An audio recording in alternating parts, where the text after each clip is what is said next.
Hello everyone. Today we will study Nissim Ezekiel's poem A Time to Change. This poem is a plea for one to change from the position with fold concealed to the position with fold concealed no more. And this poem is divided into 5 sections.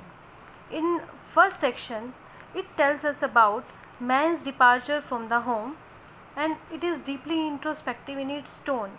It means जो ये poem है ये एक तरह का process है और इससे अचीव क्या होगा, इससे एक रिडेम्पशन की जो स्टेज है वो अचीव होगी. तो ये जो 5 सेक्शंस हैं इसमें क्या है, एक अलग अलग स्टेज है, उस प्रोसेस की अलग अलग स्टेज है. जिसमें फर्स्ट सेक्शन में मैन का डिपार्चर दिखाया गया है उसके घर से, और सेकंड जो सेक्शन है उसमें उनकी एक ह्यूमन बीइंग की जो आइडेंटिटी है उसकी सर्च दिखाई गई है.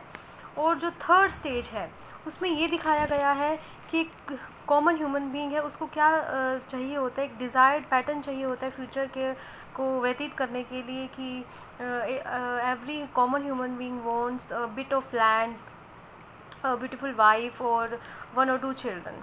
और फोर्थ सेक्शन है उसमें दिखाया ड्रीम्स के बारे में बात की गई है कि जो एक परफेक्शन होती है किसी भी चीज़ में वो एक तरह का ड्रीम होता है.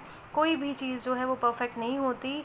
जैसे जो भी एक पोएट है वो अगर एक परफेक्ट पोइट्री लिखना चाहता है तो वो भी एक ड्रीम की तरह है. इसी तरह से कॉमन मैन्स के भी अपने एक ड्रीम होते हैं, तो उसको बताया गया है. फिफ्थ जो सेक्शन है उसमें ये बताया गया है कि इन चारों जब स्टेज से एक पर्सन गुजरता है तो वो अपने कमियों को जैसे जैसे पहचानता है और फिर वो किस सिचुएशन को अचीव कर लेता है with fold concealed no more.